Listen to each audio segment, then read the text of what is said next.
আজকের ব্লগটা মন খারাপ নিয়ে শুরু করলাম, কারণ আমার ভাগ্নি এতদিন ছিল, 15 থেকে 20 দিন ছিল আমাদের বাড়িতে, তো আজকে চলে যাচ্ছে, তো ভীষণ খারাপ লাগছিল আজকে। তো যাই হোক বন্ধুরা, কিছু করার নেই, যার বাড়ি সে তো চলেই যাবে, কিন্তু ওই দুদিনের জন্য এসে যদি কেউ চলে যায় না, সত্যি অনেকটা খারাপ লাগে। তো যাই হোক, পুরো ভিডিওটা দেখতে থাকো। গুড মর্নিং, কেমন আছো তোমরা সবাই? আশা করছি ভালো আছো, আমিও আছি খুব ভালো, তোমাদের ভালোবাসায় আছি। মোটামুটি চলে যাচ্ছে জীবনটা। সকালবেলা থেকে আজকেও প্রত্যেক দিনের মতন আজকেও সকাল থেকে ব্লগটা শুরু করছি। জানি না ব্লগটা তোমাদের কেমন লাগবে, যদি ভালো লাগে একটা লাইক করে চ্যানেলটাকে সাবস্ক্রাইব করে আমার পাশে থাকবে। ঘুম থেকে উঠেই সমস্ত যেসব কাজ তো প্রত্যেক দিনে থাকে, তো সেগুলো তো করি। তো তা আগে আজকে শুরু করলাম গায়ের কাজ থেকে, শুরু করলাম মানে ভিডিওটা সকালবেলার। তো এক এক দিন এক এক জায়গা থেকে শুরু করি ভিডিওটা, যেতে করে মানে যেগুলো শুরু করি আর কি, যে সময় যেটা মনে হয় সেদিক দিয়ে শুরু করি। আজকে গায়ের মানে গোবর ফেলানো হয়েছে, একটুখানি সাইড থেকে সরিয়ে দিলাম, কেননা বাছুর ভীষণ ডাকাডাকি করছে, গায়ে দুধটা দোয়াতে হবে। রাতের বেলা ভীষণ মাথার যন্ত্রণা করছিল, তার জন্য কিন্তু উঠতে আজকে একটু বেলা হয়ে গেছে, চোখ মুখের অবস্থা ভীষণ খারাপ, রাতের সারা রাত ঘুমাতেই পারিনি। ওই যে মাথার যন্ত্রণা আর ঘেঁটি ব্যথা, জানি না কেন কি হয়েছিল, সারা রাত ঘুমাতে পারিনি, উৎপিস করে মনে হয় ভোর 4-5টার সময় একটুখানি শুয়েছি।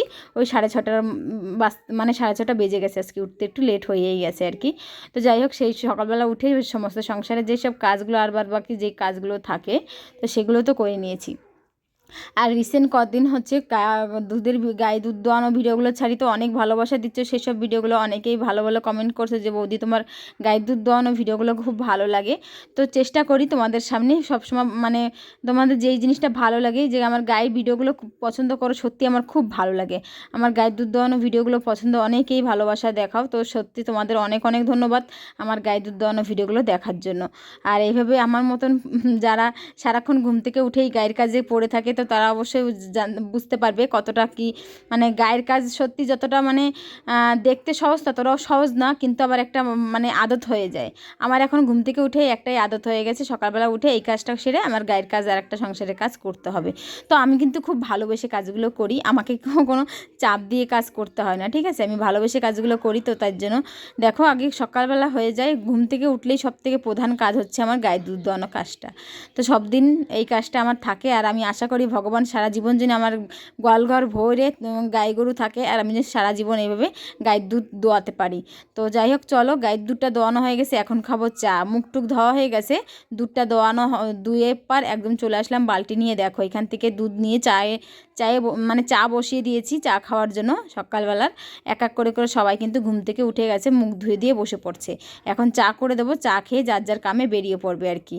তো সেজন্য এখন এই যে দেখো, ঘরে এসে দেখি আমার মিষ্টি কান্না করছে, কেননা কাকিমা ওকে দুধ বিস্কুট দিচ্ছিল। আমি আজকে যেহেতু বললাম লেট হয়ে গেছে, মিষ্টি অঙ্গনবাড়ি যাবে, তো সের জন্য হচ্ছে কাকিমা দুধটা গরম করে ওদের দিচ্ছিল, কিন্তু দুই ভাই বোন এই একটা চেয়ারে বসা নিয়ে মারামারি করছে, মানে ঝগড়া করছে।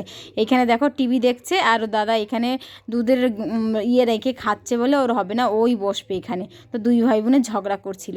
তো যাই হোক, চলো ওদের দুজনের ঝগড়া মেটাই আমি চলে আসলাম। এখন দেখছি তোমাদের দাদা ভাই নিয়ে আসলো দানা, এক বস্তা দানা নিয়ে এসে, কেননা গায়ের দানা শেষ হয়ে গেছে, তো গায়ের দানা তো খাওয়াতেই হবে, তো সের জন্য নিয়ে আসলো দানা।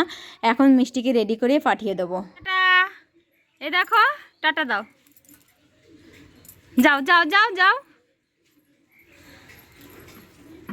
তো যাই হোক, মিষ্টিকে অঙ্গনবাড়ি রেডি করে পাঠিয়ে দিয়ে আমি একটু চা খাওয়াচ্ছি, কেননা সবাই চা খাওয়া হয়ে গেছে, আমি একটু লেট করেই খাচ্ছি, কারণ ওকে রেডি করিয়ে দিলাম, দুধ বিস্কুট খাইয়ে দিলাম, রেডি করিয়ে দিয়েছি, তারপরে কিন্তু ও চলে গেল অঙ্গনবাড়ির দিকে, আর আমি এক কাপ চা নিয়ে বসেছি। চা খাওয়ার পরে আর যে বাদবাকি কাজগুলো আছে সেগুলো তো করতে হবে, তাই না? আর আজকে যে প্রথমেই বলেছি, মুখটা দেখতে পাচ্ছ, কি মুখের মুখ পুরো অন্ধকার হয়ে আছে, হাসি নেই খুশি নেই, কেন বা থাকবে হাসি খুশি?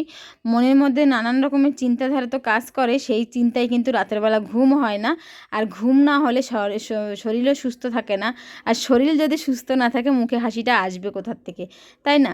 তো ওই কালকে রাতটা যে আমার কী কষ্টে রাতটা কেটেছে কি বলবো তোমাদের, ভীষণ জোর মাথার যন্ত্রণা করছিল, সের জন্য আমি সারা রাত ঘুমাইনি, ঘেঁটি ব্যথা, আর মানে গলার এই ঘেঁটির কাছে শিরাটা ব্যথা করছিল, আর মাথা খুব জোর ব্যথা করছিল, তো সেজন্য ঘুম হয়নি, সেজন্য মুখটা ওইভাবে একটু কালো কালো আছে।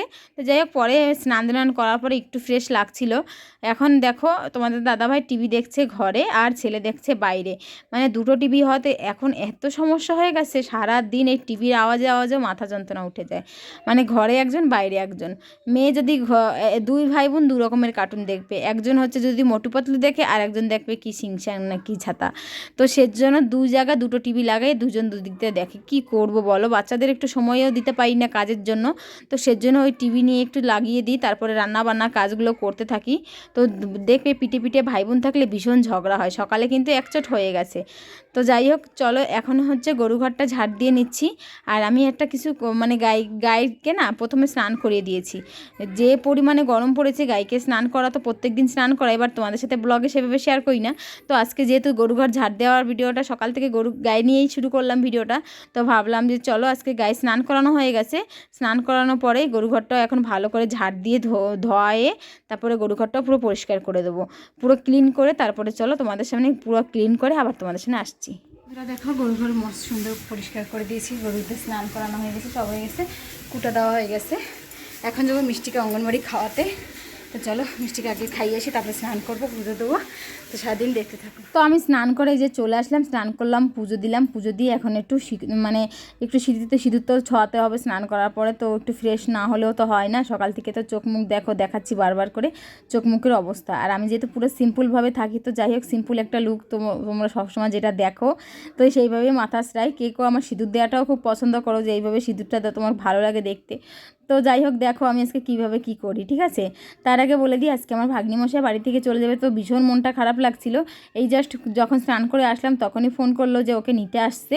তো এখনও রান্নাবান্না কিছু করা হয়নি, ও জাস্ট ঘুম থেকে উঠে স্নানে গেছে, ওই 10:30 11টা বাজে, ওই 12টার দিকে নিতে আসবে। তার আগে ওকে স্নান করে কিছু খেতে দিতে হবে, রান্না করে কমপ্লিট করতে হবে, কেননা তাড়াতাড়ি করে রান্না না করে আর দুপুরটার সময় যাবে, আর না খাইয়ে মামা বাড়িতে তো পাঠানো উচিত না। তো সের জন্য আর কি আমি এইখানে দেখো ফ্রেশ হয়ে নিচ্ছি, ফ্রেশ হয়ে তারপরে তাড়াতাড়ি করে ঝটপট করে রান্না করব। আর ও তো যেহেতু চলে যাবে, তো তাড়াতাড়ি করে রান্নাটা করলেই খেয়ে দিয়ে তারপরে যাবে আর কি।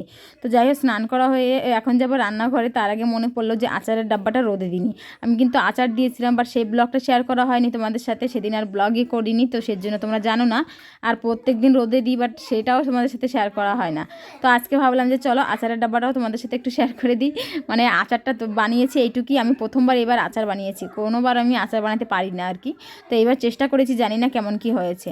তো চলো সেজন্য তাড়াতাড়ি এখনই চলে আসলাম রান্নার কাছে। এখানে কিন্তু ওকে নিতে চলে আসবে, ফোন করেছে, ও এখন স্নান দান করে রেডি হয়ে গেছে, এখন ওকে দেবো খেতে। এখানে ভাত রান্না করেছি, শাক ভাজা, আর এখানে হচ্ছে টক ডাল, আমের ডাল রান্না করেছি, আর করেছিলাম হচ্ছে বাঁধাকপির বড়া।